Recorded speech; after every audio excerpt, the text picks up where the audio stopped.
இப்போ வந்து one time தான் உங்களுக்கு மார்ஜின் எக்ஸ்போஷர் கொடுக்குறாங்க. நெக்ஸ்ட் இந்த வர ஆனால் ஹெட்ஜிங்காக ஆப்ஷன் வாங்குவாங்க ஒரு ரிஸ்க் ஃபேக்டருக்காக. ஸோ ஒரு அண்டர்லைங் அசட்டுக்கு இது என்னது? Hi there guys, welcome back. This is Kishore, founder and CEO of Trade Achievers. So இந்த வீடியோவில் நம்ம என்ன பார்க்க போகிறோம்னா இன்ட்ராடே ஆப்ஷன் ட்ரேடிங். ஸோ அதை பற்றின ஒரு விளக்கத்தை தான் பார்க்க போகிறோம். ஸோ இன்ட்ராடேயில் ஆப்ஷன்ஸ் பண்ணலாமா, அதில் என்னென்ன பெனிஃபிட்ஸ் இருக்குது, என்ன சொல்கிறது நமக்கு டிஸ்அட்வான்டேஜஸ் இருக்குன்றது தான் நம்ம இதில் பார்க்க போகிறோம்.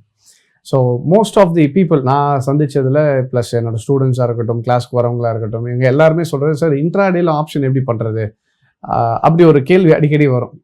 ஸோ ஃபர்ஸ்ட் ஆஃப் ஆல் நல்லா புரிஞ்சுக்கோங்க, முதல்ல ஏன் இன்ட்ராடேயில் ஆப்ஷன்ஸ் பண்ணணும்.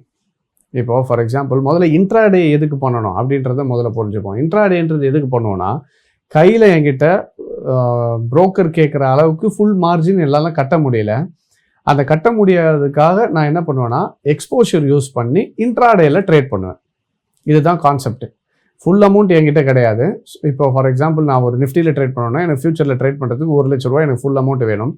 அந்த 4 லட்ச ரூபா என்னால் கொடுக்க முடியுன்ற பட்சத்தில் புரோக்கர் என்ன பண்ணுவாங்க, 3 டைம்ஸோ 4 டைம்ஸோ கொடுத்துட்டு இருந்தாங்க முன்னாடி. அப்போ இவங்க என்ன பண்ணுவாங்க, 15-20,000 வச்சுட்டு எக்ஸ்போஷர் யூஸ் பண்ணி அந்த ஒரு லாட்டை ட்ரேட் பண்ணுவாங்க.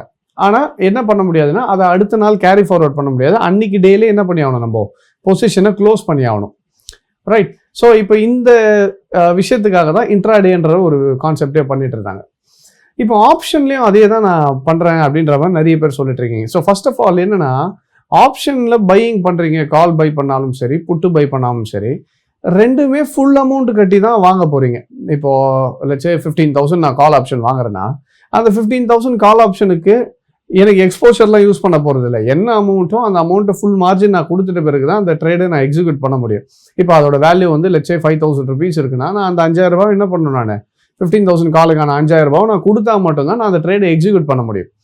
ஸோ நான் ஃபுல் அமௌண்ட்டு கொடுத்துட்ட பிறகு எதுக்கு இன்ட்ராடே பண்ணணும்? இன்ட்ராடேவே காசு இல்லைன்றதுக்காக தான் பண்ணுறோம்.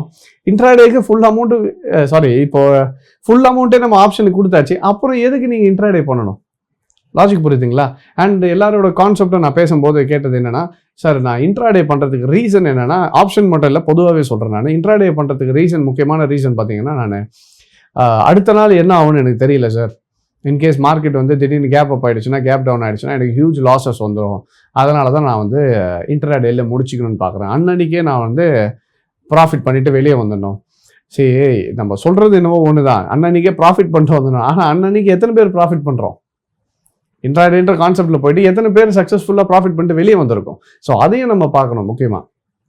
So the thing is, full amount கட்டிட்ட பிறகு இன்ட்ராடே பண்ணணும்னு அவசியமே கிடையாது. ஸோ இப்போது நீங்கள் ஆப்ஷன்ஸில் நான் ஒரு 5,000 ரூபா கட்டிட்டேன்னா, இப்போ இப்படி வச்சுக்கோங்க, நான் வந்து பை ஆகும்னு நினைக்கிறேன், கால் ஆப்ஷன் வாங்கிட்டேன், மேலே ஏறும்னு எக்ஸ்பெக்ட் பண்ணுறேன், அன்னைக்கு ஏறலை. ஆனால் ஆப்ஷன் ஃபுல் அமௌண்ட் கட்டியாச்சு, நெக்ஸ்ட் டே ஏறுச்சு. ஆனால் நான் இன்ட்ராடே ஆப்ஷன் தான் பண்ணுவேன் அப்படின்னு நானே எனக்கு ஒரு பேரியரை போட்டுக்கிட்டு அன்றைக்கி நான் க்ளோஸ் பண்ணிட்டேன். அடுத்த நாள் காலையில் Nifty 300 point gap up, market நான் வாங்கின ஆப்ஷன் 5,000 ரூபா வேல்யூ வந்து 10,000 ரூபா ஆயிடுச்சு. இப்போ லாஸ் யாருக்கு? இப்போ உங்களுக்கு ஆப்பர்ச்சுனிட்டி இல்லைன்னு கிடையாது, ஆப்பர்ச்சுனிட்டி இருக்குது, ஃபண்ட்ஸும் இருக்குது, ஆனால் வெயிட் பண்ணுறதுக்கு பொறுமை இல்லை. இன்ட்ராடேன்ற ஒரு கான்செப்டை நம்ம தலையில் ஏற்றிக்கிட்டதுனால, ஐயோ இன்ட்ராடேனா க்ளோஸ் பண்ணி ஆகணும் அப்படின்ற ஒரு கான்செப்ட் வந்ததுனால க்ளோஸ் பண்ணிட்டு போனோம். So you are trying to stop your opportunity. உங்களுக்கு கொடுக்கப்பட்ட ஆப்பர்ச்சுனிட்டி நீங்களே கட் பண்ணிக்கணும்னு நினச்சிக்கிறீங்க. அதுதான் இன்னைக்கு பிரச்சனை. அதனால தான் most of the people lose money இந்த மார்க்கெட். அண்ட் நெக்ஸ்ட் திங் என்னன்னு பார்த்தீங்கன்னா, இப்போ ட்ரேட் பண்ணுறவங்க என்னன்னா, இன்ட்ராடே பண்ணுறதுல வந்து அவுட் ஆஃப் த மணி எடுத்து நம்ம ட்ரேட் பண்ணலாம். ஆப்ஷன்ஸ் ட்ரேட் பண்ணுறவங்க முக்கியமாக அவுட் ஆஃப் த மணியில் ரொம்ப ப்ரீமியம்ஸ் வந்து கம்மியாக இருக்கும். இப்போ நான் அட் த மணியில் எடுத்தோம்னா 100 ரூபா கொடுத்து வாங்கணும், அதே நான் ஒரு 300-400 பாயிண்ட் தள்ளி வாங்கினேன்னா 20 ரூபாவில் தான் இருக்கும். அப்போ எனக்கு நிறைய ப்ராஃபிட் கிடைக்கும், லாட்ஸ் நிறைய இன்க்ரீஸ் பண்ணுவேன். அது எல்லாமே ஓகே தான், கண்டிப்பாக ப்ராஃபிட் பண்ண முடியும், இல்லைன்னு சொல்ல. ஆனால் பிரச்சனை என்னென்னா, எல்லா டைமுமே மார்க்கெட் அந்த டைரக்ஷனில் அவ்வளோ பாயிண்ட்ஸ் போகுமா, அதை முக்கியமாக பார்க்கணும். சரி, இப்போது நானே கூட ட்ரேட் பண்ணியிருக்கேன். இப்போ ஒரு 30-40,000 போடுவேன், அதுவே 3-4 lakhs ஆகிருக்கு. ஆனால் அது எல்லா வாட்டியும் நடக்குமானா கிடையாது. ஸோ வாலடைலிட்டி இருந்தால் மட்டும்தான் அந்த எக்ஸ்பெக்டேஷன் இருக்கும். இப்போ மக்கள் அதை மட்டுமே பார்த்துக்கிட்டு போகிறதுனால ப்ராபபிலிட்டியை விட்டுறாங்க. ஸோ அப்போ பேலன்ஸ்டாக வச்சுக்க தெரியணும். நம்ம most of the time at the money எடுக்கும் போது என்ன ஆகும்னா, மார்க்கெட் ஏறுச்சுன்னா இமீடியட்டாக உங்களுக்கு என்ன ஆகிடும், ப்ரீமியம்ஸ் ஏற்ற இறக்கத்தை காட்டும். ஆனால் இதுவே அவுட் ஆஃப் த மணியில் போகும்போது ரிஸ்க் என்னன்னு பார்த்தீங்கன்னா, பை பண்ணிடலாம், மேலே உங்கள் கால் வாங்கிட்டு மேலே ஏறிடுச்சுன்னா ஓகே, அப்போது ப்ராஃபிட் என்னாகும், கம்மியாக தான் வரும்.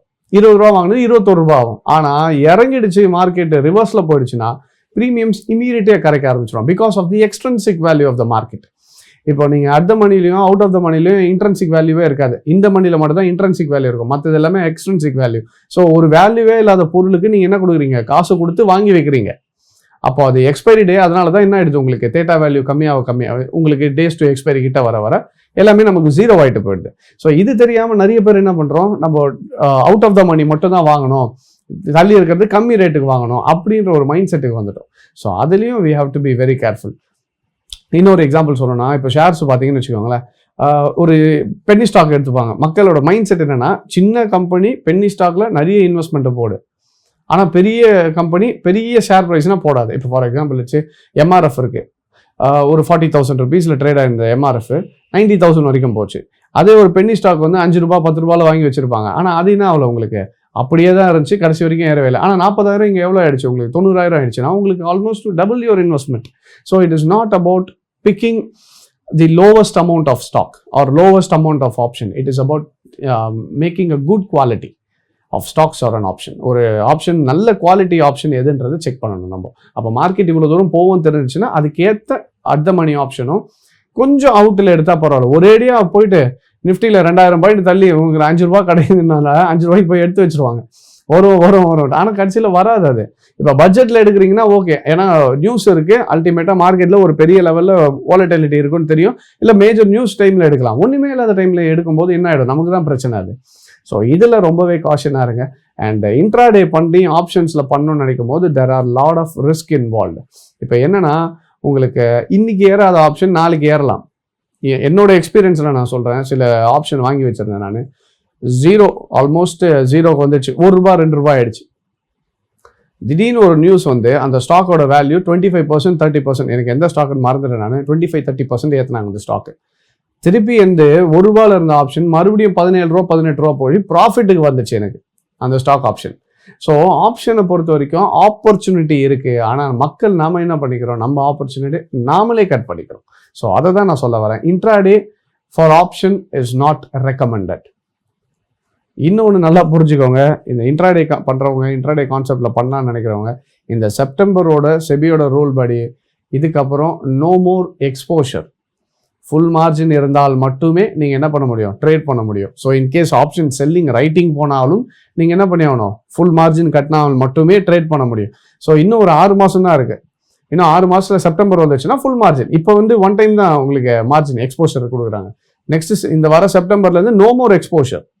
ஸோ அப்போ இன்ட்ராடேன்ற கான்செப்டே இல்லாமல் போயிடும் ஒரு ஸ்டேஜுக்கு மேலே. ஏன்னா ஃபுல் அமௌண்ட்டு கொடுத்துட்டு அப்புறம் எதுக்கு இன்ட்ராடே இல்லை. எனக்கு இப்போ நீங்கள் ஃபியூச்சரில் பண்ணுறீங்கன்னா it is a different story. ஃபியூச்சரில் என்னன்னா, அடுத்த நாள் 1000 பாயிண்ட் கேப் டவுன் ஆயிடுச்சுன்னா எனக்கு லாஸ் வந்துடும் சார், நான் என்ன பண்ணுறதுன்னு கேட்கலாம்.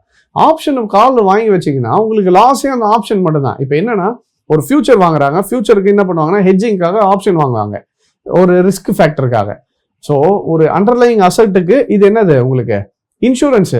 இப்போ நம்மளாலும் என்ன ட்ரை பண்ணுறாங்க, இன்சூரன்ஸுக்கே இன்சூரன்ஸ் போடலான்னு பார்க்குறாங்க, அது செட் ஆகாது.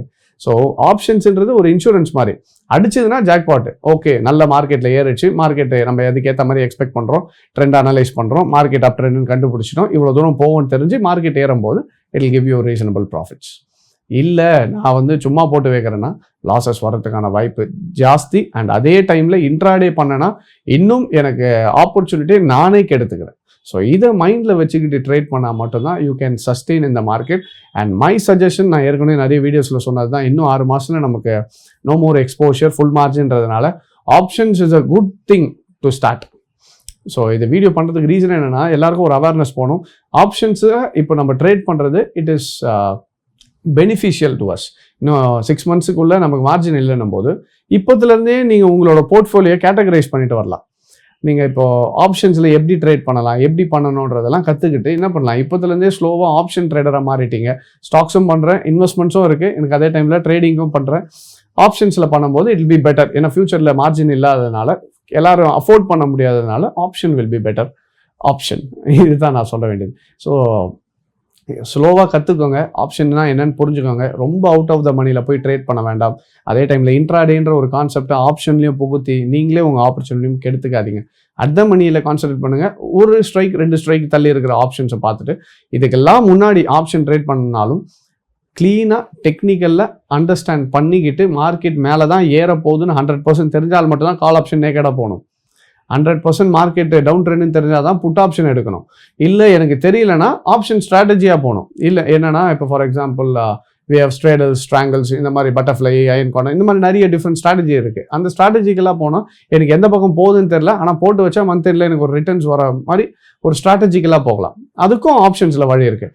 இல்லை எனக்கு ஃபண்ட்ஸு இல்லை, லிமிட்டட் ஃபண்ட்ஸ், எனக்கு ஒரு ரீசனபிள் ப்ராஃபிட் வந்தால் போதுனா ஆப்ஷன் பையிங் மட்டும்தான் இட் இஸ் சேஃப்ன்றது காட்டிலும் என்ன சொல்கிறது, அஃபோர்டபுள்னு சொல்லலாம். ஸோ அதுக்கு ஏற்ற மாதிரி உங்கள் பிளான் பண்ணிக்கோங்க. இப்போத்துலேருந்தே நீங்கள் என்ன பண்ணிக்கோங்க, ஆப்ஷன்ஸை ஸ்லோவாக உங்களோட போர்ட்ஃபோலியோவில் எப்படி பண்ணணுன்றதை பழகிட்டே வந்தீங்கன்னா 6 months கழிச்சு மார்ஜின் ஃபுல்லாகிட்ட பிறகு திணற வேண்டாம். பேனிக் ஆகிடுவாங்க மக்கள். ஐயோ ஆப்ஷன் இப்போ எதுவுமே இல்லையே, நான் என்ன பண்ணுறது, ஃபண்ட் இல்லை, நான் ட்ரேட் பண்ண முடியாது, ஸ்டார்ஸில் வாங்கினா எனக்கு ப்ராஃபிட் வராது, கொஞ்சம் தான் எடுக்க முடியும். அப்போ option will be your best option. So அதை மைண்டில் வச்சுட்டு இப்போதுலேருந்தே ஸ்டார்ட் பண்ணிட்டுருங்க. ப்ராப்பர் டெக்னிக்கல்னால் என்னென்னு புரிஞ்சுக்கோங்க, மார்க்கெட்டோட கண்டிஷன் என்னென்னு தெரிஞ்சுக்கோங்க. அதுக்கப்புறம் ஆப்ஷனில் ட்ரேட் பண்ணிங்கன்னா it can also be a profitable trade. Alright. So in case இதெல்லாம் கற்றுக்கணும்னு நினச்சிங்கனாலும் ட்ரேடர்ஸ் நம்ம இதை கற்றுக் கொடுத்துட்டு தான் இருக்கும். அண்ட் அது டெக்னிக்கல் மட்டும் இல்லாமல் ஆப்ஷனில் எப்படி ட்ரேட் பண்ணுன்றதையும் we are teaching people. So நம்மளோட கிளாஸஸ் பார்த்தீங்கன்னா இந்த கம்மிங் மண்டே வந்து சென்னை, கோயம்புத்தூர் அண்ட் பெங்களூரில் எல்லா ஊர்லேயும் கிளாஸஸ் ஸ்டார்ட் ஆகிடும். ஸோ இன்கேஸ் ஜாயின் பண்ணணும்னு நினச்சிங்கன்னா கீழே இருக்க ஸ்க்ரோலுக்கு நம்பருக்கு கால் பண்ணி you can go for the classes. And அதே மாதிரி இந்த 3 பிரான்ச்சுக்கும் வர முடியலைனாலும் நீங்கள் ஆன்லைன்லேயும் நமக்கு கிளாஸஸ் இருக்குது. ஆன்லைன் டேட்ஸும் கீழே கொடுத்துருக்கோம். ஸோ அந்த ஆன்லைன் டேட்ஸையும் பார்த்துட்டு நீங்கள் ஃபோன் நம்பருக்கு கால் பண்ணி கேட்டிங்கன்னா they'll give you all the details. So இது வந்து பார்த்தீங்கன்னா it will be a long process. இது கற்றுக்கிறதுன்றது ஒரு நாளில் கற்றுக்கக்கூடிய விஷயம் இல்லை, it takes time. ஸோ அதனால தான் நம்ம கிளாஸஸே பார்த்தீங்கன்னா ஆல்மோஸ்ட் 2 weeks மேலே போகும். ஸோ இதெல்லாம் கற்றுக்கிட்டு புரிஞ்சுக்கிட்டு இப்போயே உங்களோட போர்ட்ஃபோலியோவை நீங்கள் ப்ராப்பராக மேனேஜ் பண்ண ஆரம்பிச்சிட்டிங்கன்னா நெக்ஸ்ட் 6 months கழிச்சு you will not be in a panic state. பொறுமையாக ட்ரேட் பண்ணுறக்கூடிய ஒரு ஸ்டேஜுக்கு வந்துடுவீங்க.